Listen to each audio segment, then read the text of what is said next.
Hello guys, good morning. Welcome back on for educational hub. Last lecture जो था हम उसमें एक्सपेक्टेशन वैल्यूज़ की बात कर रहे थे कि जो प्रत्याशा मान होता है किसी भी ऑपरेटर का, किसी भी राशि का एक्सपेक्टेशन वैल्यू जो होता है वो कैसे कैलकुलेट करते हैं, उसके ऊपर हम लोग क्वेश्चंस कर रहे थे। और एक क्वेश्चन लिया था हमने, उसमें हम लोग उसके दो पार्ट थे। फर्स्ट पार्ट में हम लोग जो पोजीशन था, स्थिति था, उसका हम लोग प्रत्याशा मान कैलकुलेट कर रहे थे। सेकेंड पार्ट में हम लोग मोमेंटम का संवेग का प्रत्याशा मान कैलकुलेट कर रहे थे। तो पोजीशन वाला हो गया था। अभी किसका करना अपने को? मोमेंटम का। तो मोमेंटम का करते हैं हम लोग प्रत्याशा मान। ठीक है, तो मोमेंटम का प्रत्याशा मान स्टार्ट करते हैं हम लोग। तो देखो भैया, बी पार्ट था संवेग का प्रत्याशा मान। संवेग का प्रत्याशा मान, एक्सपेक्टेशन वैल्यू ऑफ मोमेंटम,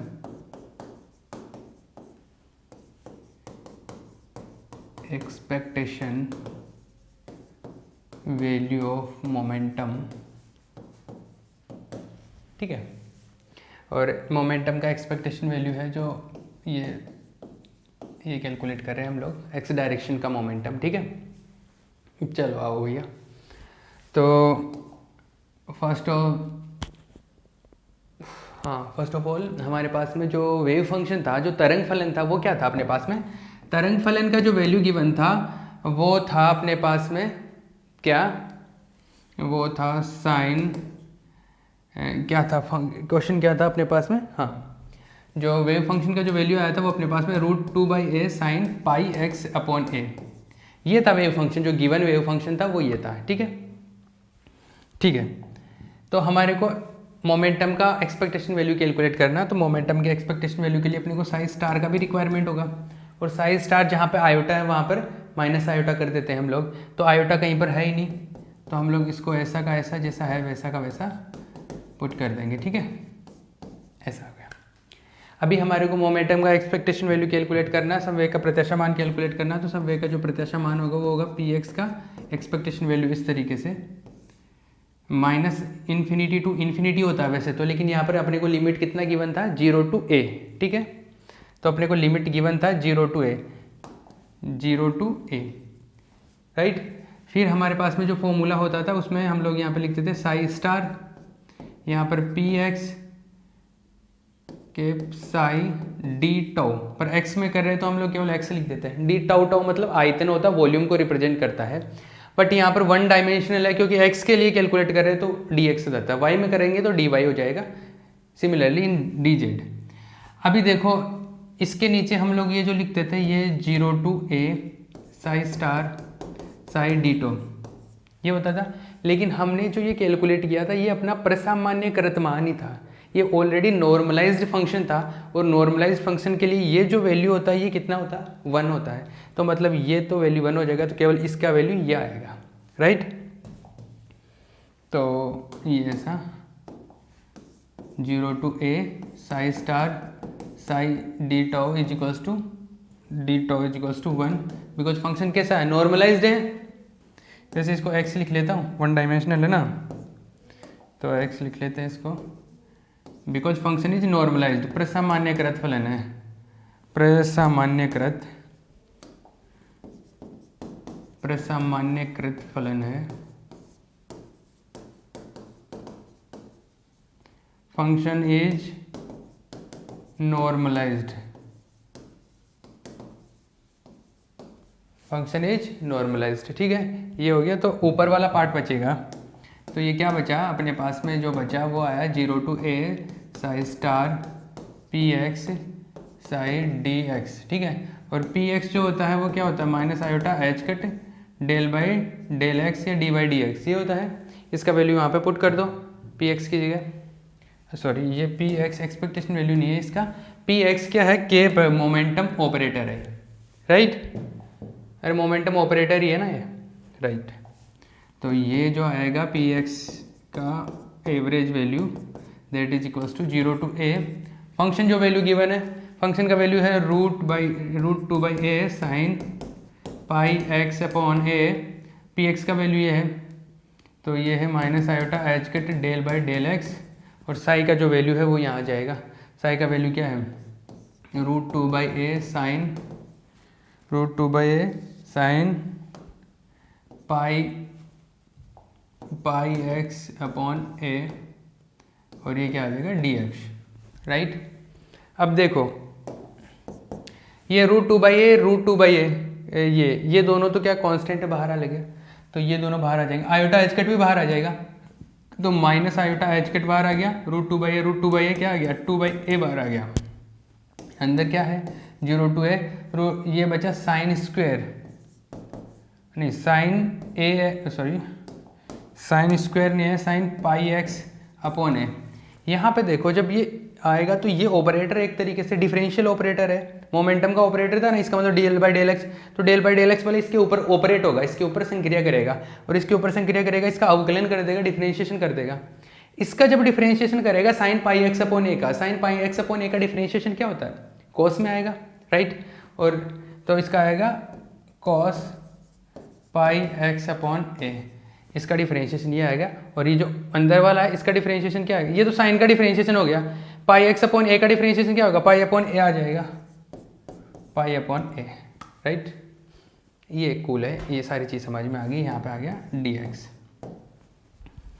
इसको आगे बढ़ाओ, माइनस आयोटा एच कट, ये पाई अपॉन ए भी बाहर आ जाएगा, तो ये 2 pi s square 0 to a sine pi x upon a और cos pi x upon A.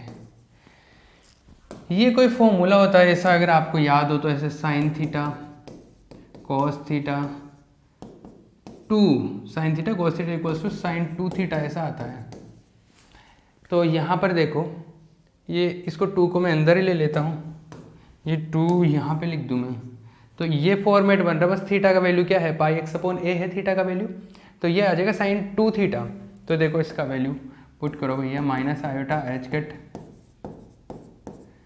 Pi upon a square, और ये आ जाएगा इंटीग्रेशन में 0 to a sine 2 pi x upon a d x. Clear है, क्लियर है ना सब।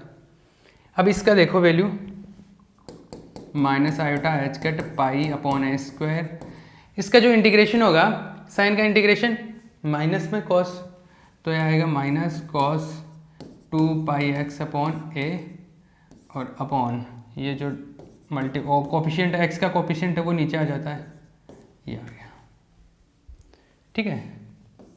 और इसमें लिमिट पुट होगी 0 to a, तो ये आएगा, देखो माइनस माइनस तो प्लस हो गया, तो आयोटा एच कट पाई ए स्क्वायर और ये मल्टीप्लाई होगा तो ऊपर जाके a अपॉन 2 पाई, और ये देखो कॉस 2 पाई, ए से कैंसिल आउट हो जाएगा, तो cos 2 पाई बच जाएगा, माइनस कॉस, ये अभी 0 रखेंगे तो माइनस कॉस 0, ये पहले वाला माइनस तो यहाँ पे ले लिया था तो माइनस माइनस प्लस हो गया था, cos a रखा ए से के cos 2 पाई आ गया, एक बार 0 रखा तो cos 0 आ गया, ये राइट। अब देखो ये ए से ए कैंसिल आउट हो गया, पाई से पाई कैंसिल आउट हो गया, iota h cut upon 2a बचा बाहर, तो अंदर जो है cos 2 पाई कितना होता है 1, cos 0 कितना होता है, cos 0 भी होता है 1, तो ये px का जो एवरेज वैल्यू है, px का एवरेज वैल्यू क्या आ गया 0। तो एक्सपेक्टेशन वैल्यू जिसको एवरेज वैल्यू प्रत्याशा मान बोलते हैं, वो कितना आ गया, मोमेंटम का 0 आ गया उस पर्टिकुलर क्वेश्चन के लिए। तो मोमेंटम का जो एक्सपेक्टेशन वैल्यू है उस क्वेश्चन के लिए क्या आ गया 0 आ गया, ठीक है। तो अपने को जब भी किसी भी टाइम पर अगर प्रत्याशा मान पूछे, एक्सपेक्टेशन वैल्यू पूछे, तो अपने को क्या करना है, जिसका भी एक्सपेक्टेशन वैल्यू पूछे उसके लिए ये फॉर्मूला अप्लाई करना होता है अपने को, वो जो लिमिट दे वो लिमिट लिख देना, साई स्टार ए साई डी टाउ और Sai star psi d tau, ऐसा होता है। जो भी लिमिट देगा वो लिमिट पुट कर देना, ठीक है। अगर फंक्शन जो है वो नॉर्मलाइज्ड है, प्रसामान्यकृत है, तो ये वाला वैल्यू जो है वो क्या होता है 1 के इक्वल होता है, और अगर नॉर्मलाइज नहीं है तो उसको बना के लिख लेना, बना देना नॉर्मलाइज्ड, ठीक है। तो फिर ये 1 हो जाएगा और ये कैलकुलेट कर लेना, क्लियर है। तो ये इस तरीके से हम लोग एक्सपेक्टेशन वैल्यू पे क्वेश्चंस करते हैं, अलग अलग फंक्शन, कभी फंक्शन अलग दे देता है, फंक्शन का वैल्यू कुछ और दे देगा, तो वहाँ पर समवेग कुछ और होगा, मोमेंटम कुछ और होगा, पोजीशन कुछ और होगा। अलग फंक्शन देने का मतलब वो अलग पार्टिकल की बात कर रहा है, अलग पार्टिकल का मोमेंटम अलग होगा, अलग उसका पोजीशन होगा, संवेग होगा, सारी चीज़ें उसकी जो होगी वो डिफरेंट डिफरेंट आएगी। तो यहाँ से हम लोग कैलकुलेट कर सकते हैं। तो एक्सपेक्टेशन वैल्यू पे कोई भी क्वेश्चन आता है तो हमारे को इस तरीके से डील करना है जैसे हमने ये किया है। और इसमें कुछ नहीं ज़्यादा गेम, इंटीग्रेशन का ज़्यादा गेम है। तो आपको इंटीग्रेशन आना चाहिए, ट्रिग्नोमेट्रिक जो फॉर्मूले हैं उनका इंटीग्रेशन होना चाहिए, ट्रिग्नोमेट्रिक जो फंक्शंस हैं उनका इंटीग्रेशन आना चाहिए। तो ये जो है इनके बारे में आपको थोड़ा बहुत लिटिल बिट नॉलेज होना चाहिए, ठीक है। अब आगे हम लोग और क्वेश्चंस करते हैं। अभी जो क्वेश्चन करवाने वाला हूँ वो काफ़ी इंपॉर्टेंट क्वेश्चन है। Let me see the time, we have 20 minutes. अभी जो क्वेश्चन है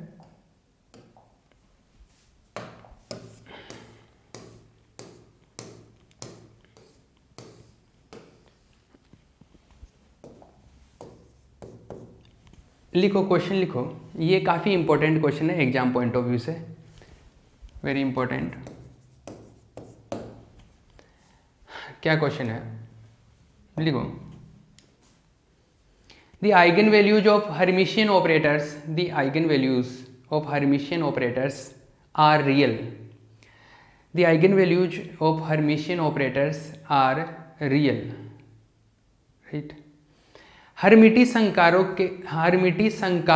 के आइगन मान, हर्मिटी संकारकों के आइगन मान वास्तविक होते हैं। हर्मिटी संकारकों के आइगन मान वास्तविक होते हैं। क्लियर है, ठीक है। चलो इसको हम लोग क्वेश्चन को करते हैं,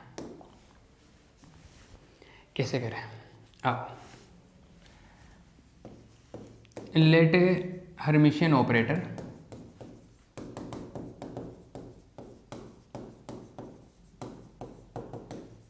माना, क्योंकि हर्मिशियन ये बोल रहा है कि हर्मिशियन जो ऑपरेटर होते हैं, हर्मिटी संकारक होते हैं, उनके जो आइगन मान होंगे वो कैसे होते हैं, वास्तविक होते हैं, रियल होते हैं, ठीक है।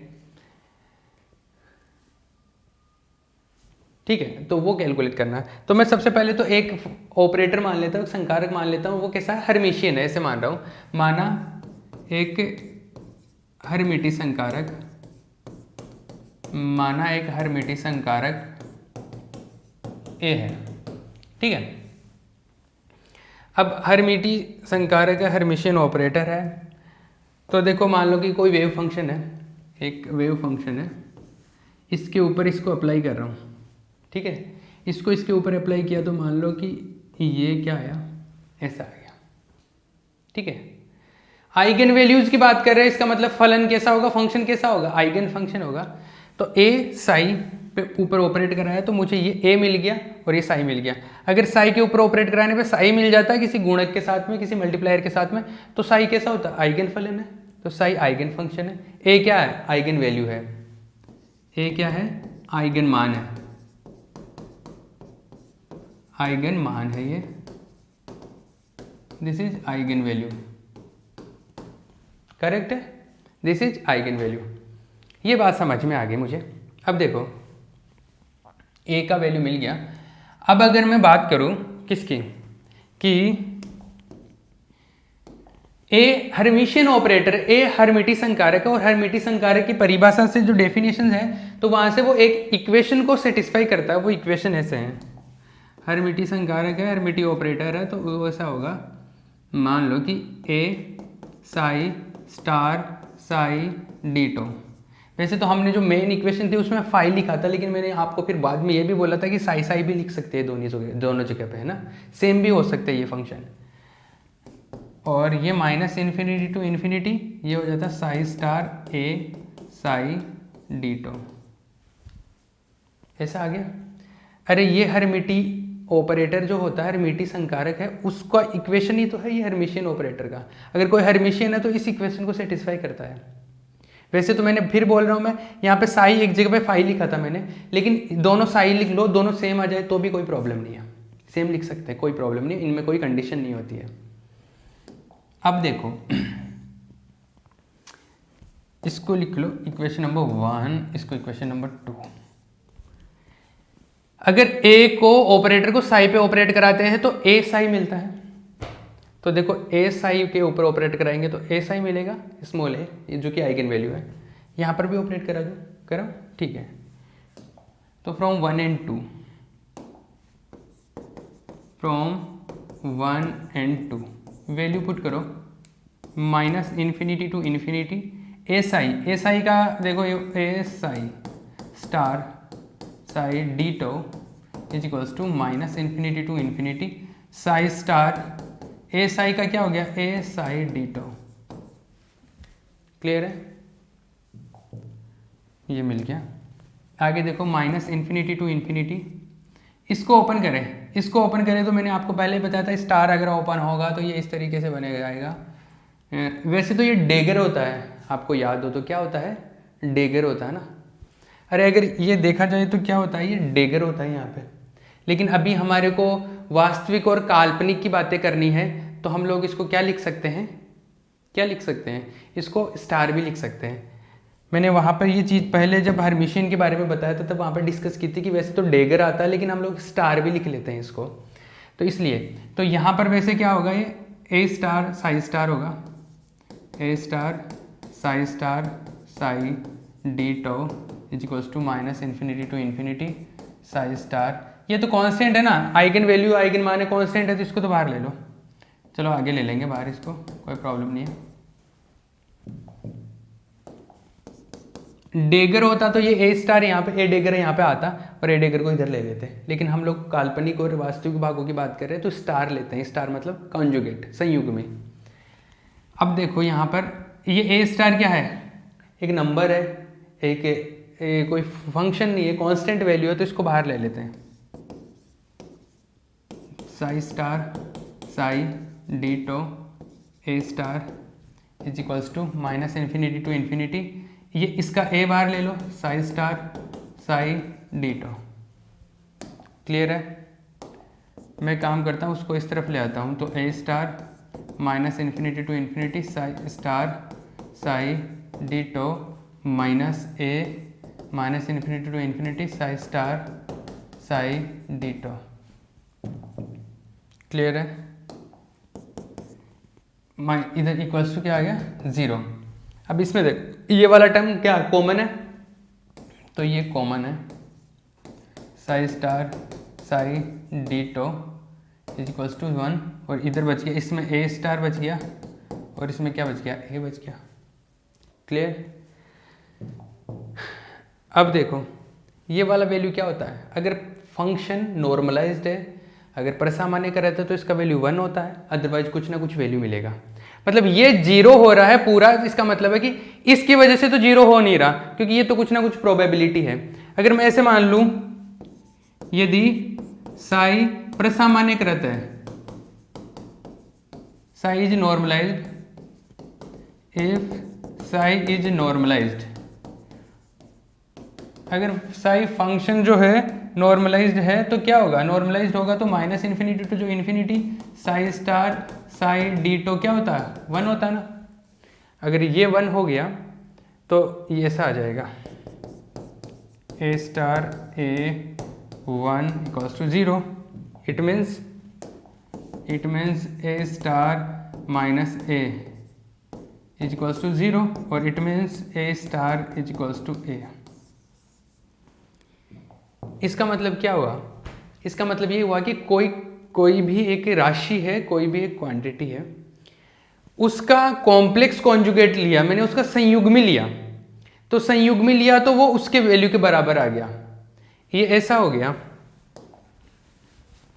कि जैसे मान लो कि a प्लस आयोटा b है, ये ऐसा कोई राशि है, मैं इसको दूसरा मान लेता हूँ, अभी कंफ्यूज करोगे आप।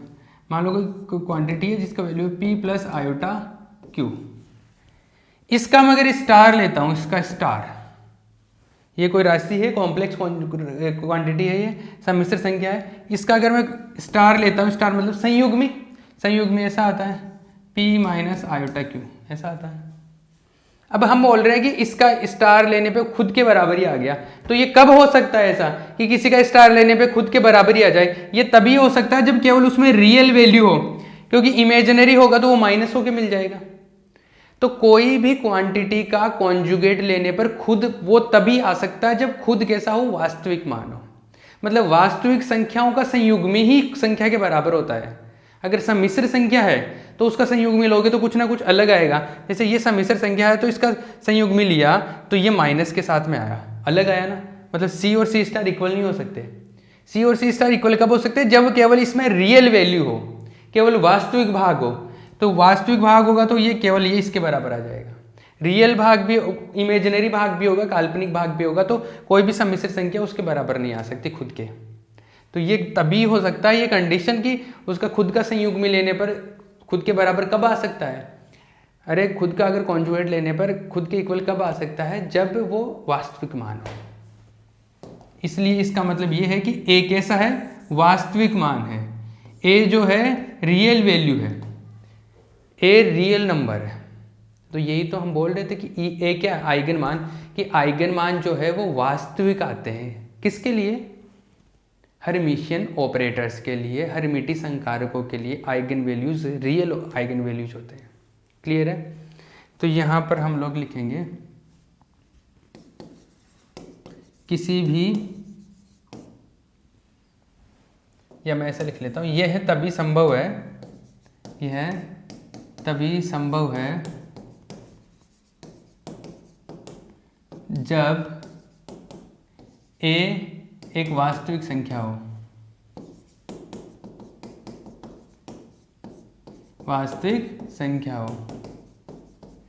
It is possible only when A is a real number, A is a real number.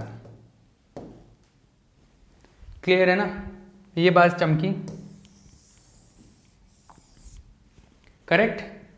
तो ये जो क्वेश्चन था अपना, ये क्वेश्चन कंप्लीट हो गया है कि क्या, कि जो क्या बोल रहा था मैं, ये कि हाँ, हर्मिशियन जो ऑपरेटर्स है उनके eigen values are real eigen values.